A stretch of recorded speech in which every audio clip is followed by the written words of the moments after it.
Hey, KID crew, welcome to the December edition of Table Talk. And as you know, there's been a lot going on, so there is plenty for us to chat about. A big thank you to Gandolfo's for providing lunch. And Table Talk is powered by our friends at Classic Interiors. So when you're looking for the perfect table to gather your family around and engage in some productive conversations, head out to Classic Interiors. They have gorgeous options that are sure to fit your family, and they're the perfect place to create some lasting memories. We're going to go ahead right now and meet our panel, and we'll start right here. Thank you, Jolyn. Appreciate the opportunity to come and visit with our community. I'm Scott Woolstenhulme. I'm serving as a superintendent for Vaudeville School District here in Idaho Falls. I've been in that position for 6 years now. Been working for the school district since 2004 and grew up here in eastern Idaho. Grew up in Victor, Idaho, just outside of Victor.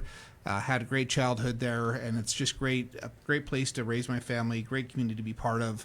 I love the opportunity to serve our families and our kids in District 93. My name is Corey Mangum. Thank you so much, Ms. Jolyn, for this opportunity. I always love opportunities like this just to speak and to put my face out there and to be able to connect with people on a real level. I am the branch manager of Washington Federal Bank in Pocatello, Idaho. I also serve as a city council member for the city of Pocatello. Just being a cheerleader for our city is one of the greatest things that I've ever had the pleasure of doing. I'm a true Southeast Idaho guy, growing up in Arco, Idaho, graduated Butte County High School several years ago. The small town it has my heart. And so being able to be that cheerleader for the town of Pocatello, or the city of Pocatello, has been such a joy and a pleasure. Grew up here. My parents own a business here, Grandpa Southern Barbecue. We've been in business for 30 years coming up this May. And so, we've got deep roots that we've planted here in Idaho, and we just love what we have here in this state. All right. And thank you, Jolyn, for having us today. This is quite a fun opportunity to get outside and be able to talk and everything, and go bees. I'm Matt Davenport. I and my wife grew up in the Nampa-Boise area, and then in '97 we came out to work in eastern Idaho, and we said, with the type of job that we do, we're going to be here for 2 years, then we're going to be somewhere else. That's the nature of the business of broadcasting and the business of media. And that was in 1997, and we're still here. I worked for some radio stations in Blackfoot, and then had the opportunity to work for 98.5. Worked for that station for a little while, and then in 2003 was hired on at KPVI, Channel 6 in Pocatello, and have been there ever since, and have performed pretty much in every job in that building. And so right now I currently serve as the news director for the TV station, and it's just been my pleasure and honor to be a part of the community of southeastern Idaho and watch, in the news. We watch the good, we watch the bad, we watch it all, and it's been just a pleasure. It's just been absolutely just a rewarding experience to be able to report on it all. And you all hit on that fact that there is something really amazing about our community. And as you look at the things that are happening throughout the country, there are those moments where I find myself saying, whew, I'm glad that I'm right here. And it doesn't mean that we don't have our share of problems and there aren't things to work on, but I think we certainly have a lot to be grateful for. We also have another guest that's going to be joining us, Jennifer Jennings from the College of Eastern Idaho. She got held up with some things, but she is on her way, and so she is going to slide in as soon as she gets here, and we'll look forward to having her perspective as well.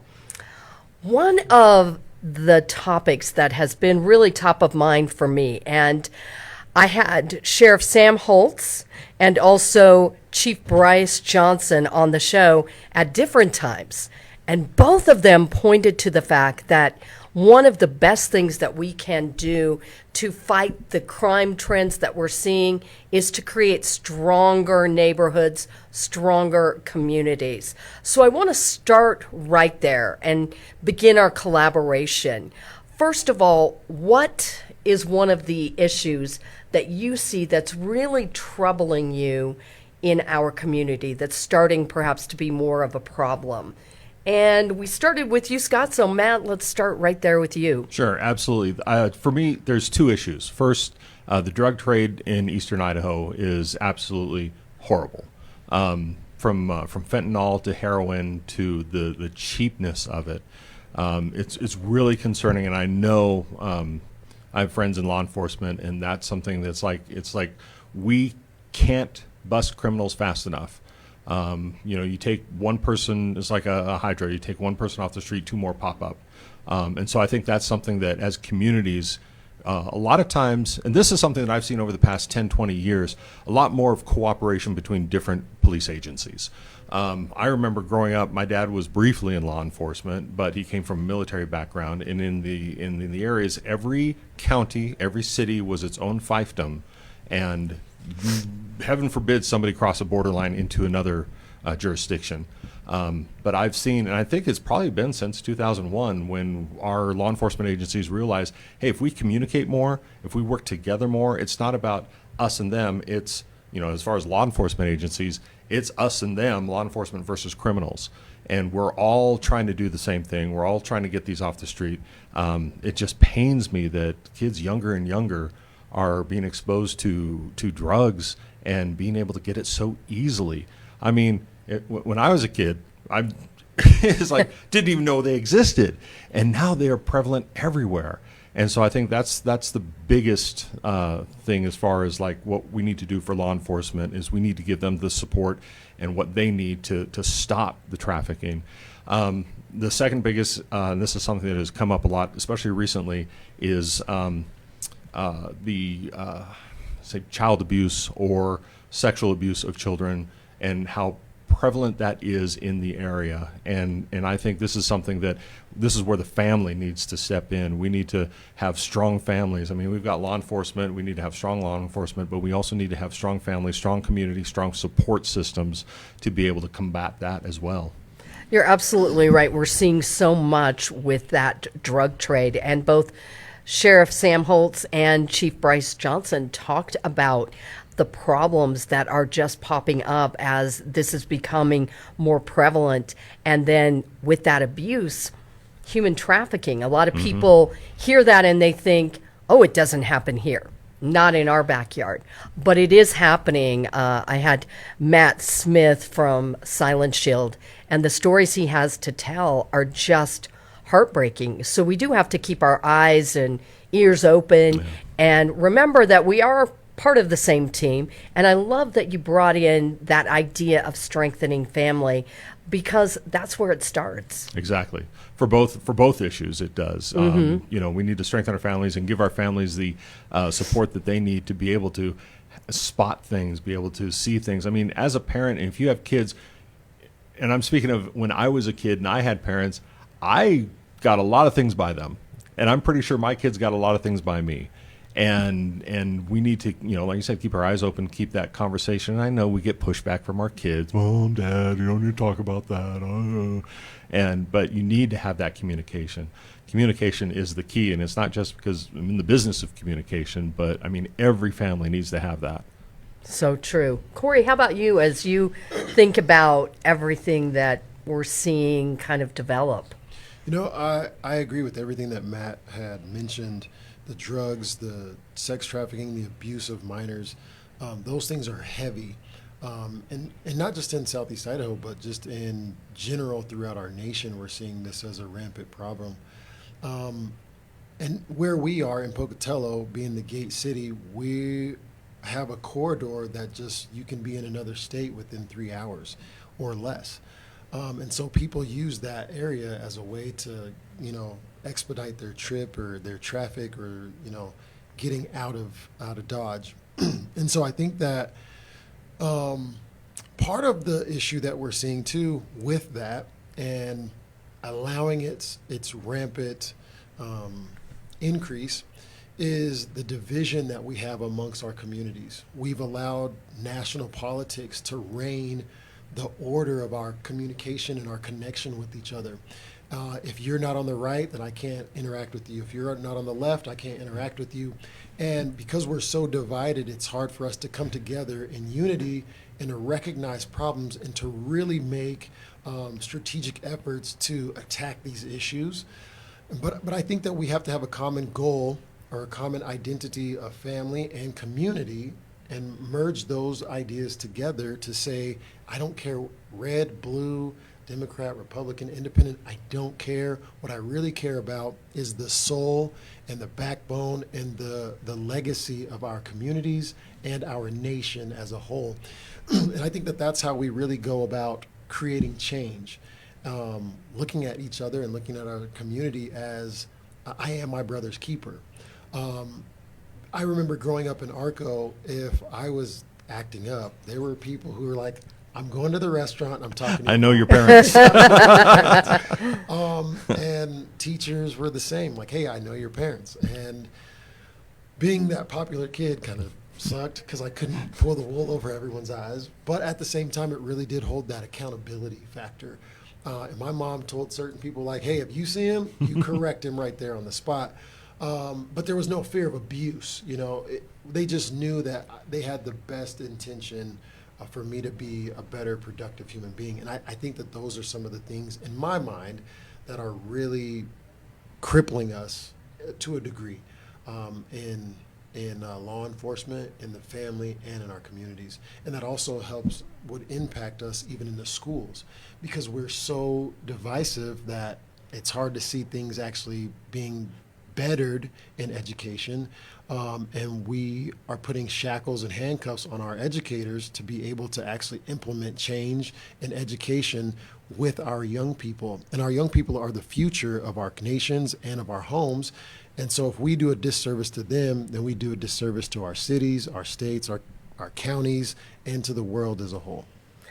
As you were talking, what popped into my mind is the fact that we had a lot of people telling stories of how they were uninvited to Thanksgiving dinner because of who they voted for or the politics that they hold. So we've seen that dividing families, people getting unfriended, alienated, and those who look for common ground, don't you think they're often labeled as weak-willed or not willing to stand up for what they believe? So I believe you brought a lot of great things to the equation. We've got to find a way to remember that, hey, we're all going to do better if we work together. Absolutely.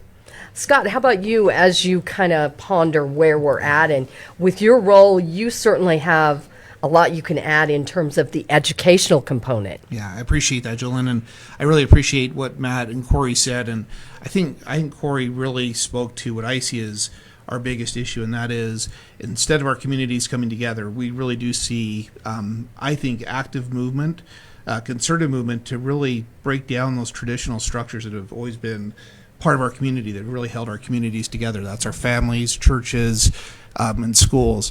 When I graduated from college down in Utah, and I wanted to come back to Idaho, I was interviewing in different places. One of the places I interviewed was out in Dietrich, Idaho, so right out in central Idaho, this little farming community.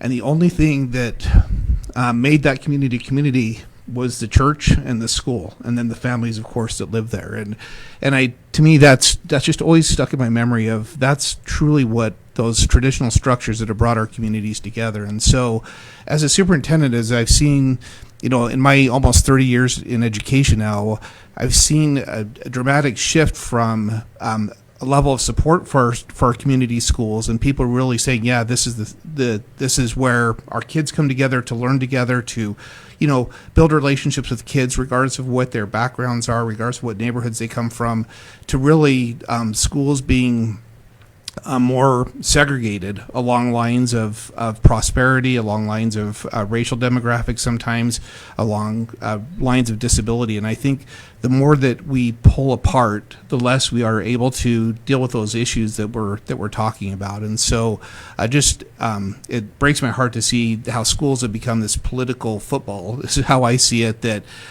each party has their ideas, and then of course they want to change what schools do, or they want to push their agendas with schools, and that really pushes people away from those traditional structures that we've had, that I really do think build our communities together. So I really appreciate Corey's remarks, and I think that's at the heart of everything, of all those other societal issues that we talk about, like Matt talked about with drugs coming into schools. That, reality is they've come in since the 60s.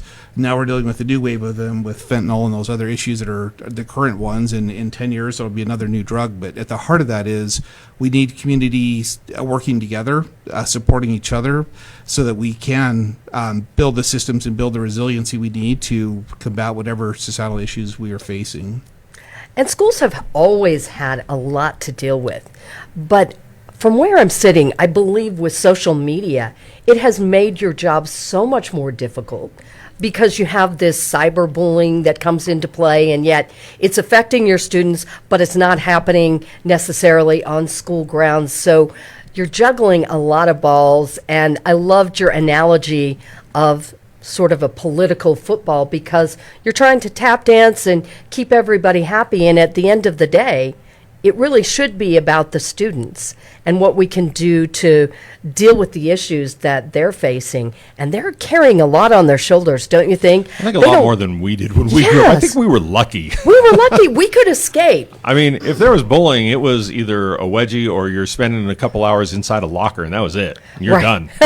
Here, they take it home with them. They take it home. They can't really escape it. And, if you missed out, weren't invited to a party, you might have heard about it, but now you see it. They're live streaming it. If you were not invited, you feel excluded. So I think there is a lot resting on the shoulders of our kids, and sometimes I think we forget the adult brain is not fully developed. Just because we say at 18 they're adults, that brain is not fully developed, and kids have a lot of adult-size problems that they're dealing with. Kids take it a lot harder than, I know I took it hard when I was a kid when certain things happened, but, as an adult, I get perspective. Mm-hmm. And it's like, well, maybe that wasn't supposed to be a part of that anyway. But kids, being a kid, it's just everything is so, 100% with them. It's so true. I think with the social media epidemic, I'm going to call it an epidemic, there's the comparative factor too, where what I see on social media, I compare myself to that. Mm-hmm. Even though it's not reality, I'm comparing myself to what I see. And if I don't measure up to that standard, then I cheapen my own self-worth and value.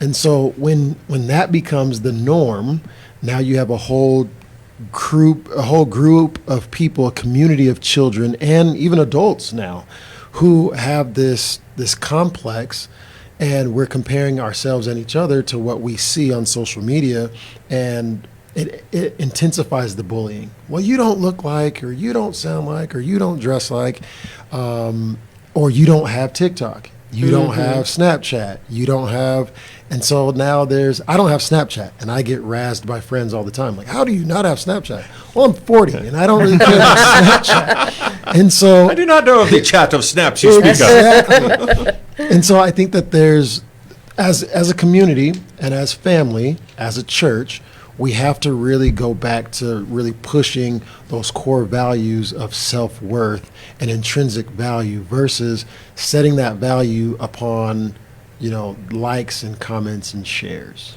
So true. And it does affect adults even, because you're kind of looking and you're thinking, I thought that would have gotten more likes, or wow, their family looks perfect. And we don't really tend to think of, there's a whole different story when the camera's not rolling. We just see what we see, and you're right, we think that's reality. Every family can take one good Christmas picture. One good, right. It might take a while, but we can get it, right? Candy Crew, Jennifer Jennings, as I mentioned, she had some things going on. But Jennifer, I appreciate you making the time to come and be part of this conversation. So I want to give you a real quick opportunity. Let me move this up for you to just introduce yourself, and then you probably can tell we're kind of talking about the issues that divide us and what we can do to strengthen our communities. I'm Jen Jennings. I'm with the CEI Foundation. Thank you for having me here today. I'm very excited to be part of the panel and the discussion. And yes, I've been involved with the foundation since February. And so you have a lot of perspective. I'm going to put that a little closer because Absolutely. I want to make sure everyone can hear what you have to say. So I'll throw that same question right out to you. What do you see as the issue that's dividing us? And what do you think the solutions are to creating that stronger sense of unity within our neighborhoods and communities? I think at the college level and at the elementary school level, all education hinges on basic needs being met. And so very similar in elementary schools with they have several programs to help make sure kids are fed and they have all their basic needs met. At the college, we focus on that as well. So we have things set up like a food pantry. I think that when basic needs aren't being met, it is harder to come together as a group. So we have some really good programs for students, counseling services, to make sure that mental health needs are met. We have tied in with the community so that housing needs are met, and like I mentioned, to the food pantry. So I think it's easier to be divided when those basic needs aren't being met. Right, that division is so much more visible. And we are a visible society.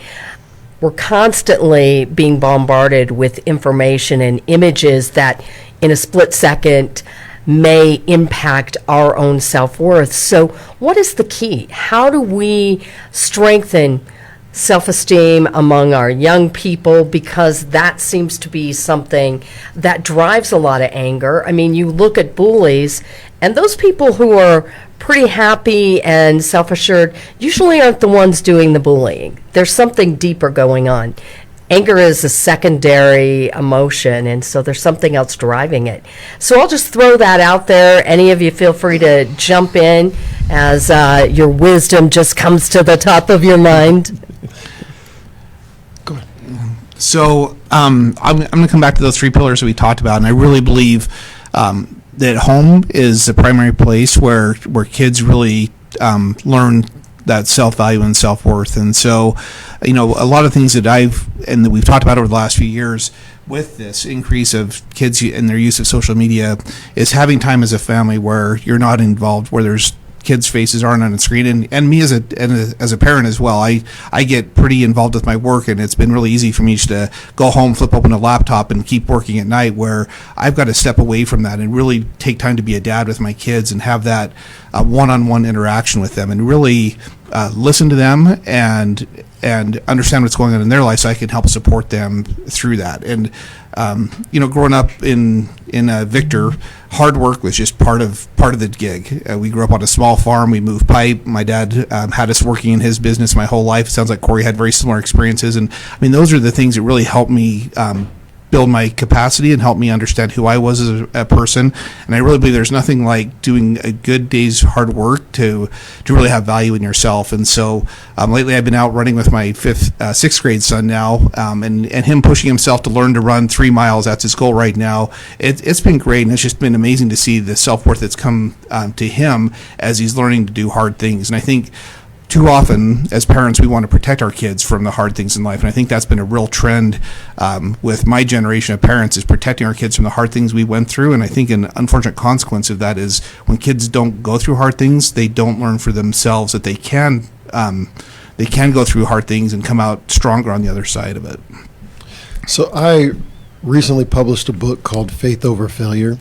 And in that book, I discuss some of the things that Scott just mentioned about taking risks and understanding who you are and unlocking the keys to understanding your own personal value, having vision. These are some of the things that my parents taught me growing up, and that hard work and that work ethic really helped to instill that identity of who I am versus off of other people's opinions. My dad always told us to strike out there. If you got an idea, go for it. He bought a bus one time, and it was the Jungle Juice bus. And so my buddy and I decided, you know what? There's all these smoothie machines and mixers and everything and all the syrups. We're going to take this down to the Atomic Days Rodeo in Arco. We're going to take this down and we're going to start our own little juice business. And my dad says, go ahead and do it, you know? And so he let us strike out and just do random little things. Me and my brother started so my parents had a barbecue business. My brother and I decided we're going to take one of my dad's pits and we're going to go somewhere and set up and just sell barbecue. And my dad says, go ahead and take it. Just don't damage my equipment. My brother broke something I didn't. You want to go on the record with that, On the right? record, that was his fault. But my dad allowed us to do things like that, and it encouraged us to really strive for a sense of excellence, a sense of purpose, a sense of belonging. And I think that from a family dynamic, we really have to look at, like Scott said, we got to take time from our own things and really invest in our kids. I know my wife and I have 7 kids, all of them involved in sports. And just because I have a couple that are really good and I have a couple that are, they're okay. And I can't fight with the coach because the one who's not as good as the others isn't performing and give them more playing time. That doesn't work, you know.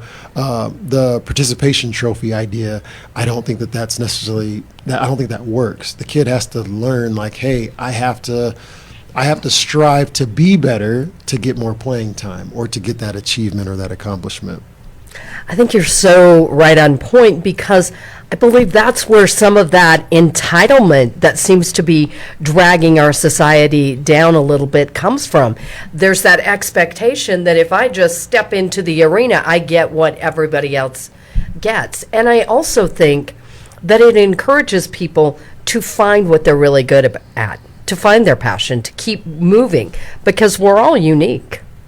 I think the arts, doing away with the arts or limiting the arts in our school programs has been detrimental to a lot of kids' successes. Not everyone's a football player or basketball player. Some kids draw and paint masterfully. Some are great with the piano or the trumpet, the saxophone. Some are great actors and actresses. And so I think that we really have to reinvest in the arts and other forms of expression outside of how good are you at taking a test? How good are you at throwing or catching a ball? We really have to look at the whole person versus looking at elements of the person. Right, focusing on those strengths. Matt, how about you as you're thinking about all of this? I think the biggest thing that we can do as adults, and this is so key, mentorships. It's one thing for me as a parent to tell my kids, I love you, you're good, you're awesome, and they say, yeah, you have to tell me that because you're my parent.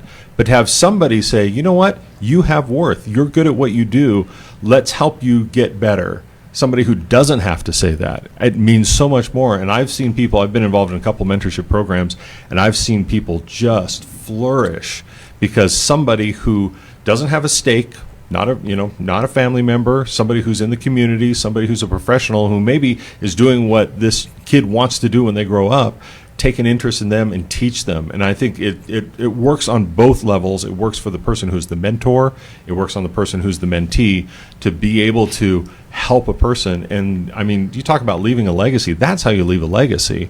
You know, you share your knowledge. You say, this is what worked for me, what didn't work for me. Maybe you don't even have to, experience that because I've told you the secrets to getting through life and excelling in what you want to do and what you choose to do. But I think there needs to be more mentorship programs for people to step in and help out and just the look on kids' faces. They're like beaming because somebody who doesn't have to takes an interest in them and wants to share knowledge with them. Matt, you are singing a tune that I love. KID crew, I have been talking about this. A lot of young people are looking to YouTubers as role models. They're looking to their peers, and I'm sorry, but you need to look to somebody who's got a little more experience in life. So I would love to see that. You guys all probably remember When we were young, we were encouraged to find somebody who's doing what you want to do. Get a role model, get a mentor. I think that could go a long way if we push that. And while YouTubers, they're entertaining, they're not exactly going to be able to give you that wisdom that somebody who's been around the block can offer. So, love that. I can tell you right now, Kip Guth. Kip Guth was a gentleman who knew his industry, had been through it. He'd been through the highs, the lows. He's experienced the traps laid out, and he navigated them. And he just and I mean, when I worked with him, I'm sure I kind of pestered him a little bit, but I asked him so many questions, and then pretty soon it got to be I didn't have to ask. He was just automatically sharing, and it was just awesome. And that is a great way to give back. Jen, how about you? At the level that you're at, working in the college, I'm sure that you also see a need for mentorships and people benefiting from other people who are in the industry they're interested in. There is quite a few good mentorship programs at the college, and they're doing quite well. Getting back to the issue of, what divides us as a community, one of the programs that we have is service-based learning and talking about helping others and mentorships, also getting out into the community and volunteering, because then you're invested in the community. And so one of the things that our scholarship program does with the foundation, because we're a nonprofit, we try and get those students into the community to do at least 10 service hours as part of their scholarship program, so that they see the value in the community and volunteering. And so that's been really rewarding, and it's something that unifies us when you're invested in the community. So true. And we all have those days. Everybody has those days where maybe you're feeling like you're in a little bit of a rut. And there's nothing that pulls you out of that, quite like giving back. It gives you perspective too, don't you think? Because you start to see the world from different vantage points. Especially with the holiday season right now, just that opportunity to give back to the community. And I think it unifies us. It does. That's right. When we all start working towards one common cause, that has the power to make a big difference. So from where I'm at as a council member for the city of Pocatello, I count my role as a role of giving back to the community. I'm never not on the clock. I'm never not available. I'm never not looking at the issues of our city to try to empower our city, to better our city. Whatever I can do to try to make our city just a little bit better, I want to do something to do that. When campaigning, Matt had interviewed me a couple times, and one of my comments had always been that I just want to be a cheerleader for the city of Pocatello. We hear enough doom and gloom and enough negative. At some point, can we just hear some positive, right? And can we have somebody who is really has a heart to see success, not just for themselves, but for everybody who they touch, or everybody who is within the community or within the city. And I think that we have to have a heart that says, I am my brother's keeper. I don't know you, but as your neighbor, I want to see you succeed. Because where you succeed, I succeed. Where you're doing good, I'm doing good. And, there's always that saying that the chain is only as strong as its weakest link. And I have to do what I can to support that weak link to make sure that we as a community are doing better than what we were 5 years ago, 4 years ago, whatever the case may be. And I don't want to put Corey on the spot, but I see him everywhere. And he's not kidding when he says he's on there 24/7. But it's that volunteerism. There is nothing more rewarding and nothing more heart-touching than working in a food distribution line and talking to the people who are there and how grateful they are. And it's like, oh, man, it's something that'll just generally move you, because when I was single and I just got married, we were on unemployment. We went down to the food bank. We had to do that. And so now to be able to give back and help out people and tell people, talk to them, have a conversation with them, say, I was in the exact same place you are now. And just to be able to help them, it is just so rewarding. The other thing about that is everyone has a story. It's And true. if you have interest in people's story, it just illuminates the atmosphere between you and that person. And it also encourages you, it encourages them. You learn something, they learn something. I think when we get to the place where I know it all and I don't need to hear from anyone else, we're in a really dangerous spot. The homeless person has a story of how they ended up in that spot. The millionaire has a story for how he ended up in that spot, and so does everyone in between. And I think that when we come together in unity and community, we can learn from one another and we can gain rubies and jewels of wealth to help each other to achieve great things in our lives. I'm so glad you brought up the power of stories. That's something I talk about a lot. And Matt, as a journalist, I know you and I kind of see that. Everybody does have a story. And we're all the writers, directors, producers, and yes, even the editors of our own life story. And I think that part, the editing part, is something that people sometimes need a little reminding of, because sometimes we feel like our mistakes define us. And so when we hear those stories that remind us that you are not defined by your mistakes. Every day is a new chance to move forward and do something. It has a great deal of impact on other people. Scott, what are you seeing in terms of young people catching the spirit of volunteerism in our schools? Yeah, it's one thing I'm super proud of with our kids. This time of year, and this has been going on for decades. So clear back when I was a student council advisor at Hillcrest, our kids are doing it then too. But our student councils every year at each one of our high schools does adoptive families, and they literally raise $10,000, $20,000, $30,000 to go out and support those families.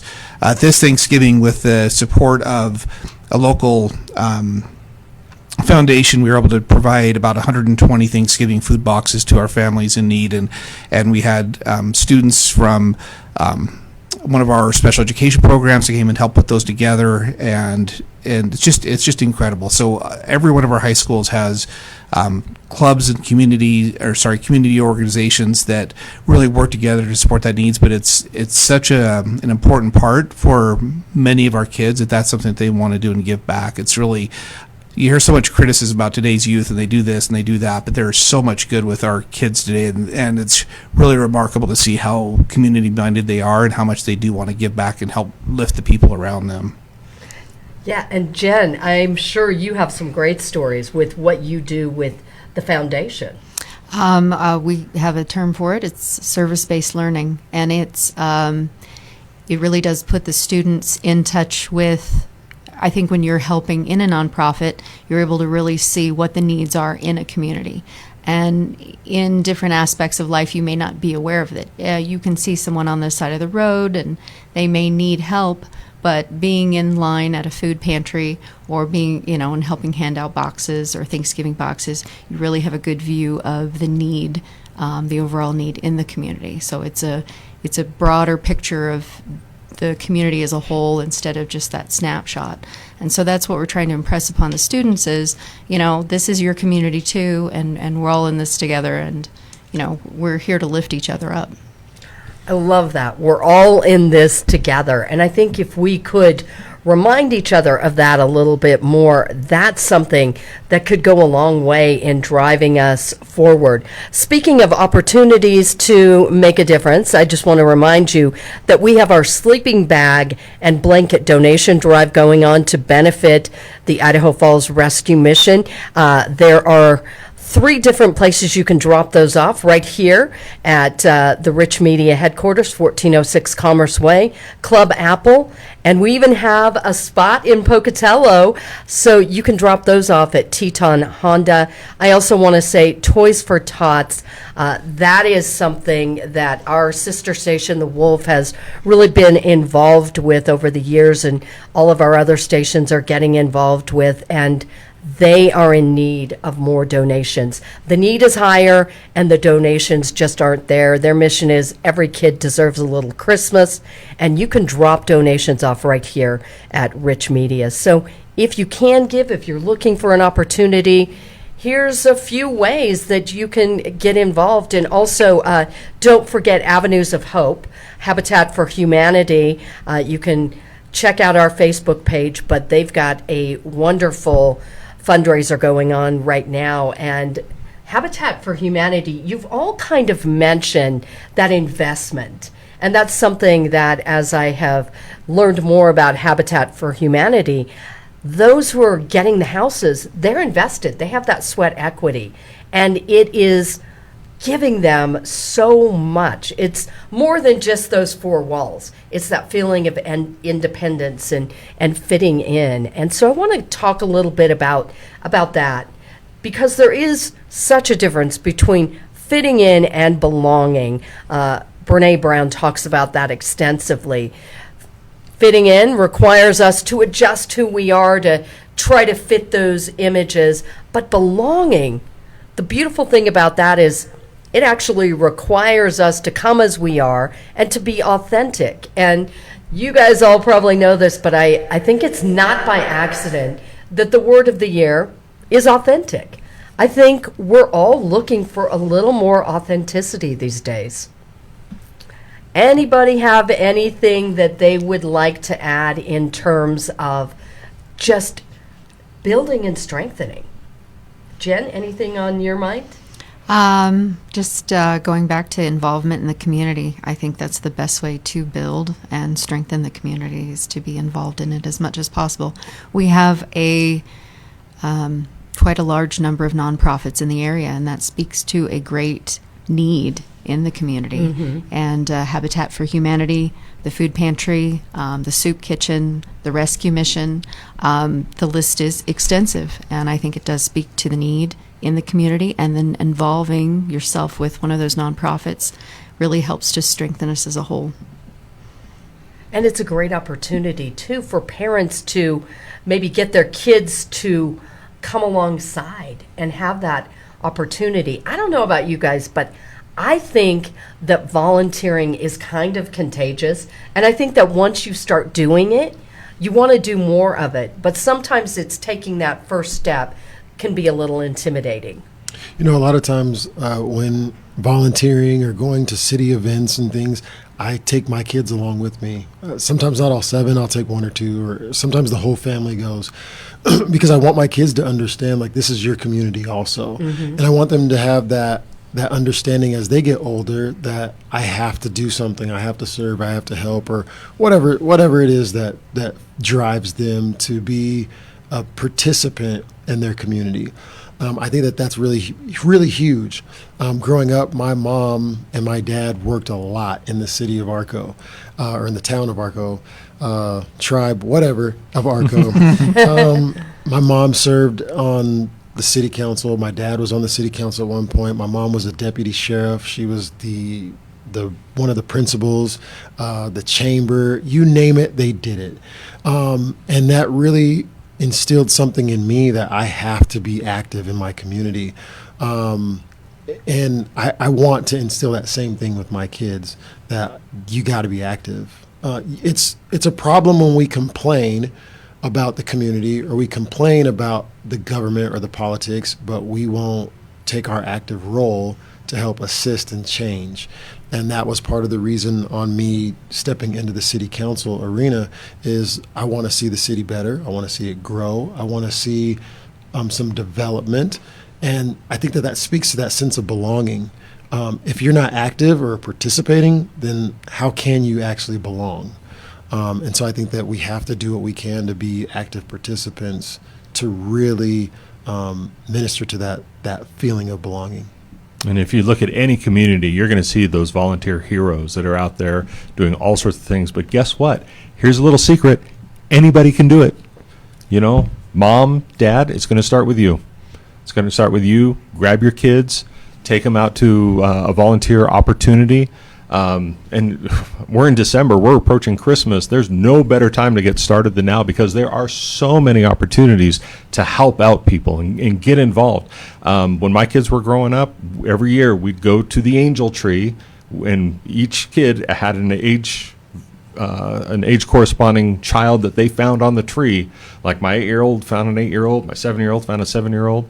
And then we went and we got them Christmas presents. And then, and sometimes, a couple of years, it was give them my present. Whatever you're getting me for Christmas, get them for Christmas, because I know how happy I am when I wake up on Christmas morning, and speaking as a child, going out and there's a present under the tree, and there's a lot of kids who are not going to have that. And you mentioned a little bit earlier, the demand has increased almost exponentially. Last year, we did a story about the Salvation Army, and they were not having enough toys donated to cover the kids that needed them. And guess what? This year, that need has grown as well. And so, you know, we need people to step up. You know, there are the people who do good all year round and volunteer, but anybody can do it. Mom and dad, you got to get involved. And it's a really good option to volunteer, especially with finances being tight. As you're talking about need in the community, volunteering is one of the easiest ways if you aren't able to, financially assist. That volunteer, those hours, your time and your talent are sometimes just as important. Jen, you're right. Our time is precious. And I think sometimes people get down on themselves and think, I would love to give some money or buy a toy, but I can't. But you can always step up and serve. I love that Dr. Martin Luther King Jr. said, everybody can be great because everybody can serve. He was all about that power of service. I think, as you talked about a sense of belonging, that's where my thoughts went is I really believe that where we truly feel like we belong to something is when we give ourselves to something bigger. And so the sense of community, the sense of volunteerism, but just finding that purpose and knowing that I'm not just in this for me, but I'm going to be part of something and really share whatever I have with something larger than myself and be part of something bigger. And I've just seen that with my kids. And I've got one right now that's in high school, and she wasn't athletic. I think she got my lack of athleticism, and school wasn't always easy. I'm like, I just don't know, like, what is going to be her thing. And her, she had one older sister who was super musical and got involved with drama and did those things. I'm just not sure what her thing will be. But she started or founded the Interact Club at that high school, which is a service organization, and just seeing her be able to lead and she's actually also part of the military leadership. And so those two things where she's really just part of something bigger than herself has helped her find not only a sense of belonging, but really help her discover who she is. That's so important. And belonging, that's something that it's a real human need. We're wired for connection. We really are. And I think it becomes important to pay more attention to that, because with advancements in AI, and while they are very exciting, the fact of the matter is there are stories out there of people who really are beginning to believe that they can substitute real human connection with AI.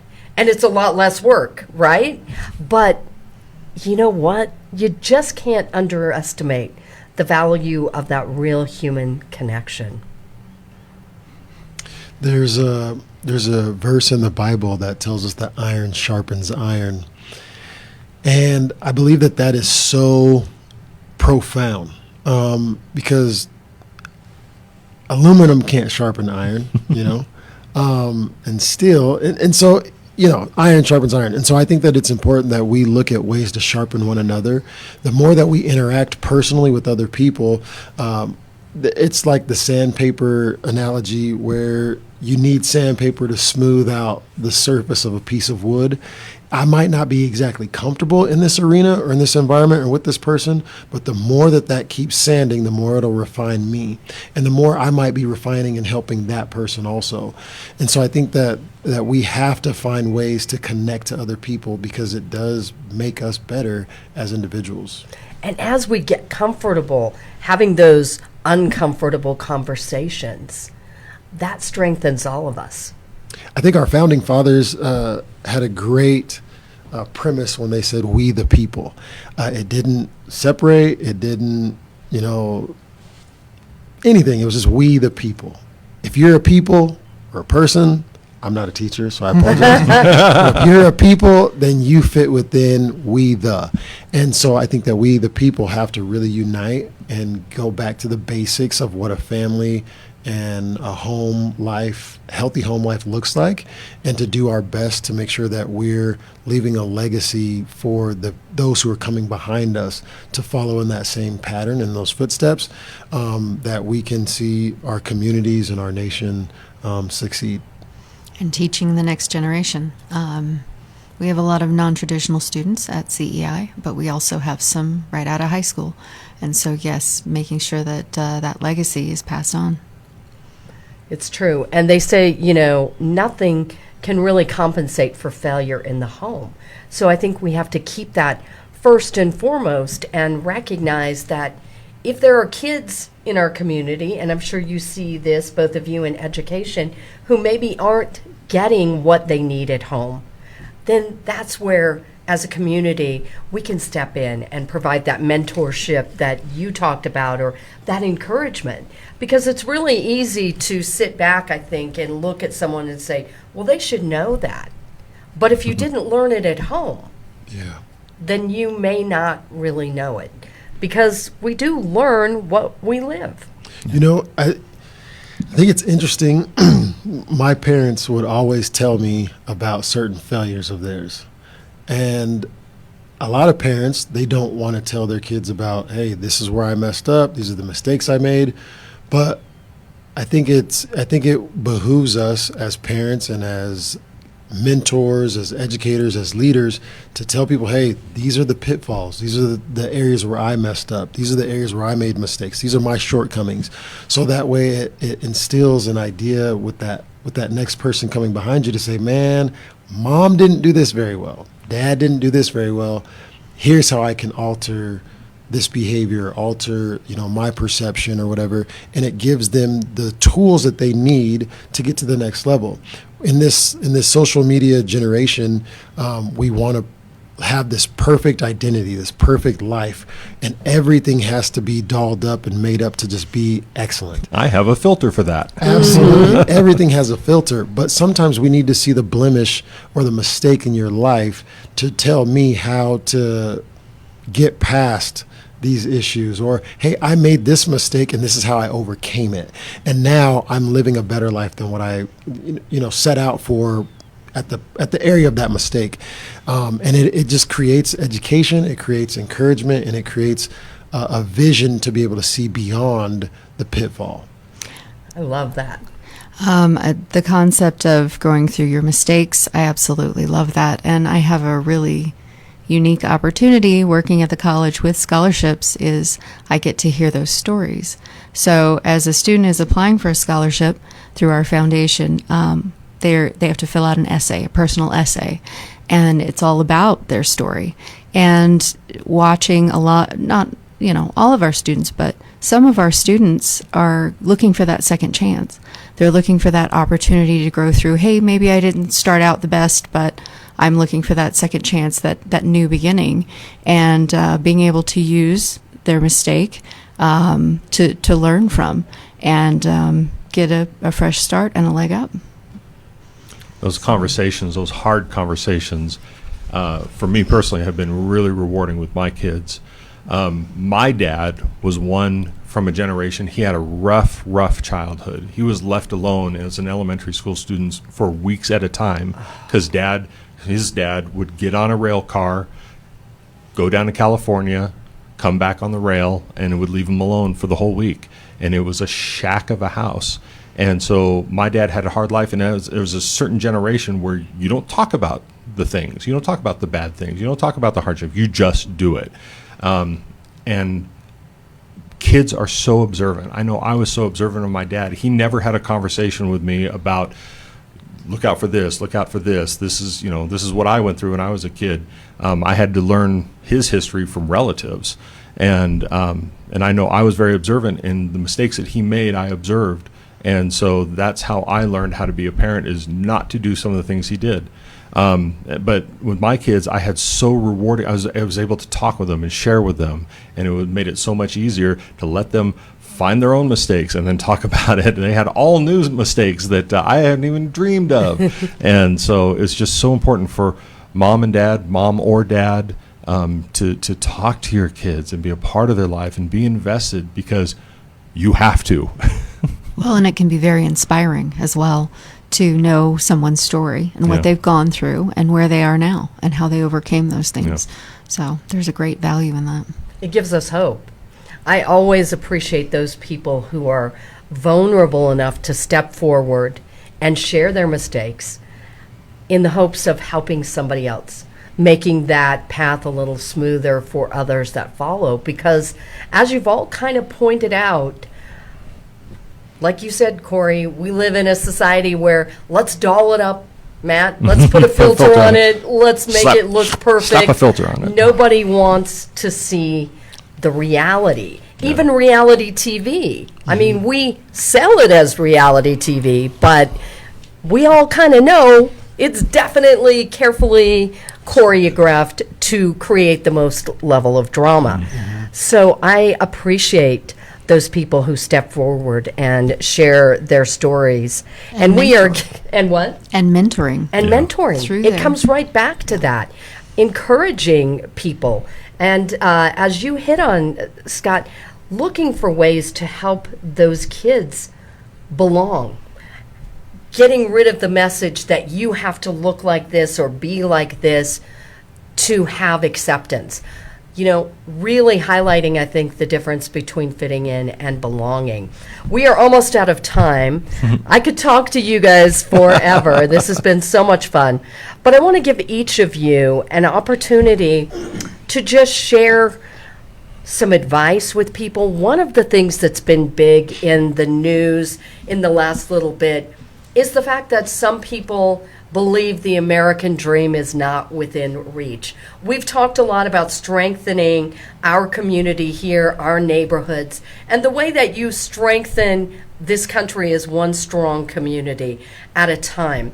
So I want to give you an opportunity to share maybe any story or any wisdom that someone has shared with you over the years that might serve as some encouragement to people who maybe at this moment are feeling like they're stuck or they can't access the American dream. And I loved what you said, Matt. You know what? I think sometimes we sit back and we wait for that invitation, but you don't need an invitation to be a change maker or a thought leader. All of us have that power within us. You just have to decide to take that first step, and the first step is always the hardest. So who would like to start? Just jump right in and just share some final thoughts with us. I do have a story to share. I would love it. And working at the college, I mean, it's by design. So I was 45 when I got my bachelor's degree. And it was through a series of, shall we say, unfortunate events that I found myself in not the best situation. So when you are at a point where you need resources in your community, you get very good at finding them.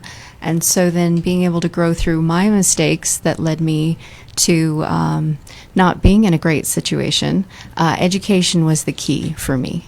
And so that allowed me to elevate my situation to a point where I can now help others in the community find those same resources that allowed me to better my situation. So my message would be, it's never too late.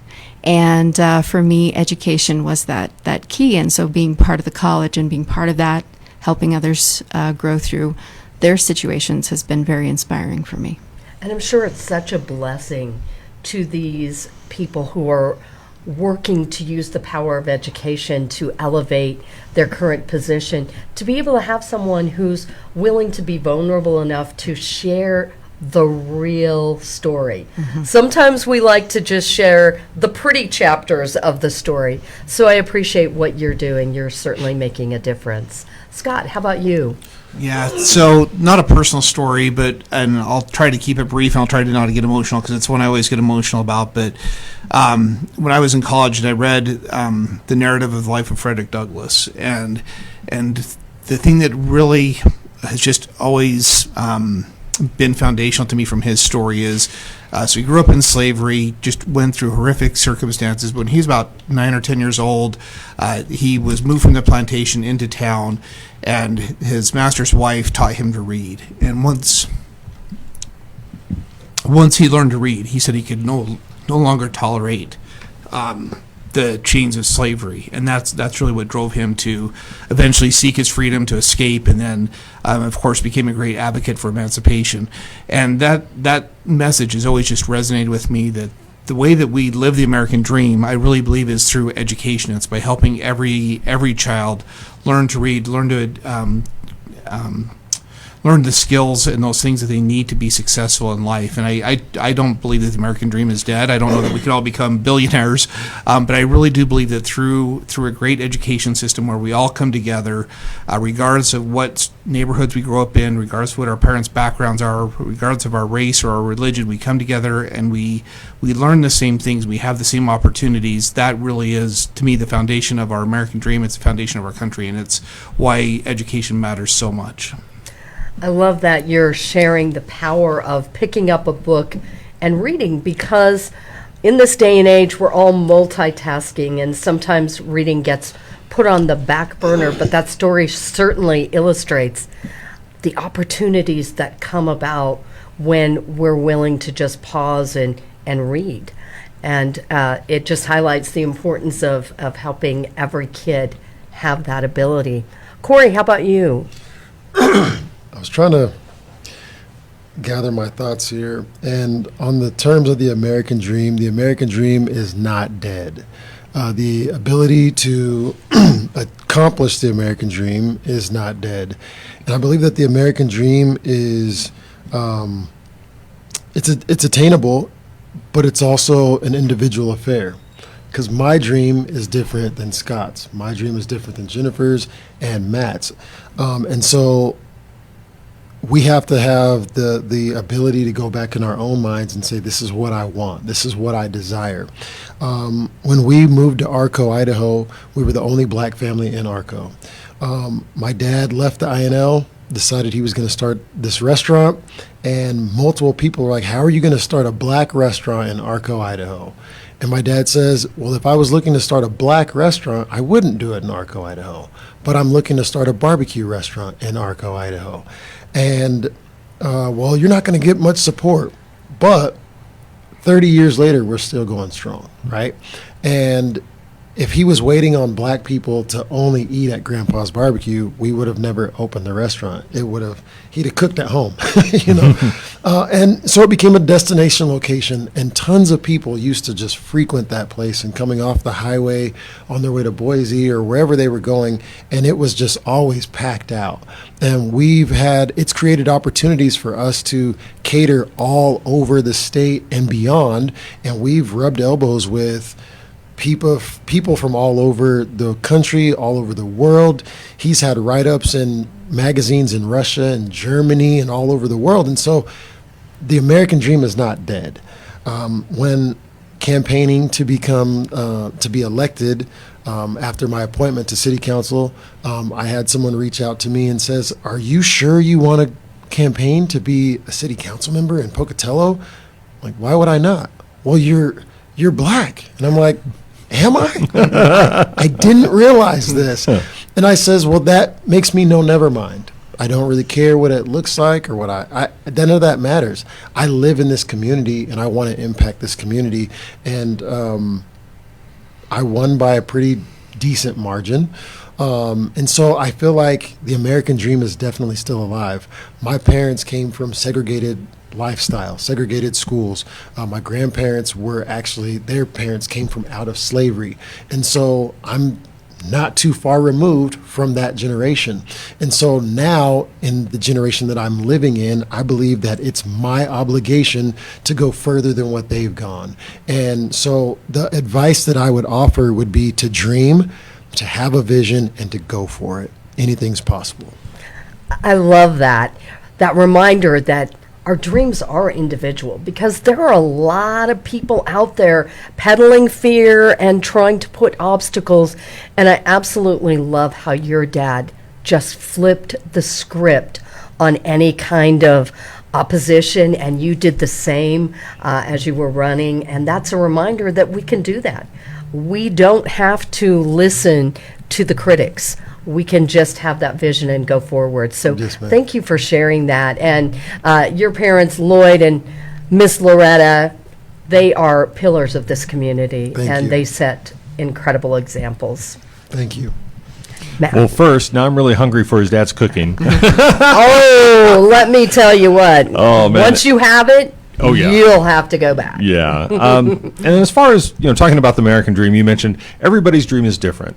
I think as parents, it's just innate in us for our want to have better for our children. We want our children to have a better life than what we had. I know my parents wanted that for me. I want that for my children. And when my children have children, they're going to want that for them. But you're going to have to understand that sometimes you're going to start with nothing and you're going to have to work really, really hard. I mean, the American dream is not handed out, it's earned. And if you want it, you can go get it. It is achievable. People have done it. And so let that be your motivation. It's like, you can do it. Whatever your dream is, it can be attainable. It might take a little while. It took me a long time, I know that there are people who are better looking than me that are on the television. I know there are people that are smarter than me. But do you know what? I'm going to work harder than any of them to do a job and do it well. And that's a work ethic that my parents put into me and I put into my kids. And if you want the American dream, it's still out there. It's going to be your dream. Don't dream somebody else's dream. Dream your dream and then work your tail off to get it. So true. When you said that, Matt, it made me think of the late, great Kobe Bryant, who said, "Nobody will ever outwork me." No. And that's the truth. That's something that we can all control. KID crew, thanks so much for joining us. And remember, your story has the power and potential to make a difference. So be bold, be brave, catch the vision of where you want to go, and share your story in all its glory. And don't ever let anybody tell you that your story can't make a difference, because it can. Thanks again, and we'll see you next month. We'll do it again.